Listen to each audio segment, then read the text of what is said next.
Hello, everyone. So, a court reached a verdict in the Chris Kaba case over 2 years after the death of Mr. Kaba. It was, I think, just 2 days before the death of Elizabeth II that Chris Kaba was driving a car in London, in Streatham, and the police attempted to stop the car, and Mr. Kaba was shot dead whilst unarmed. And I knew someone who lived around there. He said he was killed because he was trying to ram the police. Other people dismissed that, said that's nonsense. It's just a racist murder, blah blah blah. Mr. Cover was black. As it happens, the police officer who killed him was white, and so there was quite a furore about it. Had it not been for the death of the Queen knocking that off of the front pages, that would have been the lead story for a week. I remember going to the spot where Mr. Cover was killed only a week or so after his death, and there were several people there with a vigil, flowers, a big plaque on the wall in Arabic. Actually, I didn't think he was a Muslim, and they would not want me to film. So I realized it's a very sensitive subject. I just said, but Lacey, not provoke them. You can go back and film that spot any other time. So, but the killing of him is not as one-sided as you might think, because that car was linked to a shooting incident in Brixton the day before. Brixton's only about a mile down the hill from where he was killed. Now, I'm not sure what linked him in. Do they believe the gunman was traveling in that car or what? The police decided to stop it, is part of their investigation. And Mr. Carver did not want to be stopped. He was blocked in by armed officers on both sides. And I've seen some of the video footage of him going forward and backwards and trying to ram his way out. He was told, "Armed police, show me your hands." And one of the police officers thought that Mr. Carver was trying to drive the car in to kill the officers, and so that officer, he shot Mr. Carver dead, a single shot to the head. Although Chris Carver didn't die instantly, the officers strove to save his life, so they're trying to rush him to hospital, but he was pronounced dead about 2 hours later. So it's true that Mr. Carver wasn't armed at the time of his death, but it looks like he was trying to kill or injure police officers. Another police officer who didn't shoot him said, if my colleague hadn't shot him, I would have shot him in split seconds. Right decision, wrong decision. We shall never know. Maybe he wasn't trying to kill them. Was he just trying to get out or something like that?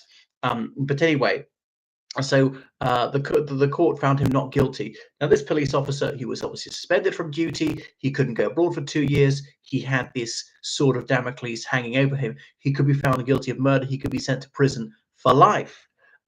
So a jury of 12 people, they took 4 hours to pronounce him not guilty.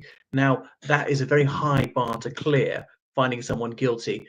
In this case, you have to be virtually certain that he committed murder. And so if there's anything more than a penumbra of doubt in the minds of the jurors, they must proclaim him not guilty. So that officer is free to go without a blemish on his record. I'm not sure if he could actually still face a civil action, which of course this burden of proof is only the standard of proof required, is only the balance of probabilities, as if there's a greater than 50% chance, then the Metropolitan Police could be found to have unlawfully killed Mr. Kaba, have to pay huge compensation. But Martin Blake, was it unfair that he was put through this? Because yes, it's very thoroughly investigated. Their body cams, they're very, very extensively trained, and you have to make a split-second decision. To err is human. Inevitably, they sometimes get it wrong and kill somebody whom they should not kill, or indeed don't kill somebody who they should kill, or leave it too late, and then the baddie kills an innocent person. You might shoot the bad person a bit later, but it's too late for that innocent person. So you're damned or you're damned. On the other hand, perhaps we shouldn't feel too sorry for Martin Blake. This is the responsibility he chose to accept. If you don't accept that, don't be a firearms officer. But it'll be very difficult to get people to be firearms officers if they do their duty in good faith. They can still be run through the mill, even found not guilty. But it's been an enormously stressful period for him for 2 years, and he couldn't go abroad on holiday or anything like that. Not been able to carry out his duties, do the job that he loves, protecting the public. Now, obviously, this verdict will be very difficult for Mr. Carver's friends and family, and they will continue to maintain that he was murdered because, they loved him. He was very important to him. A family has been shattered. He's irreplaceable. His girlfriend was pregnant at the time, and so that's it. Anyway, the Metropolitan Police Commissioner is Mark Rowley, and he defended the action was taken, and he was obviously visibly pleased that the verdict returned was was indeed not guilty. So I was a bit surprised that the name of the sergeant who killed him was released. Other officers have not been identified by name, but the various numbers. So we know a lot about it. You can see some of the body cam footage from the time. There were major demonstrations around the people thinking, and so Black Lives Matter took up the cause. But you put yourself in this position as police officer. What are you to do? Do you shoot? Do you not shoot? Because either way, these are either bad outcomes. A police officer gets murdered, or you kill someone who actually wasn't carrying a gun or a knife, and maybe wasn't trying to kill someone. It seems more other likely to me that he was.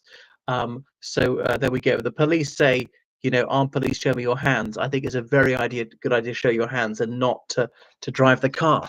So yeah, obviously, Mr. Kaba was killed without a trial. So if we are to be safe, we have to have armed officers, and they have to be authorized to shoot people dead sometimes, but they should only shoot people dead when absolutely unavoidable. And I do think they do strive to avoid it. They did say armed police. They did wait for a few seconds. He did drive back and forth a few times and things like that. And you can see how they tried to hem him in, use minimum force. But sometimes the minimum force to keep people safe is to kill someone. So have to take a life just to save more lives. Goodness, I wouldn't like that terrible responsibility.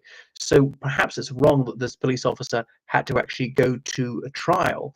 There could be another investigation, say there's not a case to answer here, but obviously the police investigated themselves, charged him, handed the file to the Crown Prosecution Service, who determined there was a realistic possibility of a conviction, and indeed it was within the public interest to proceed with the case. No nolle prosequi order was given.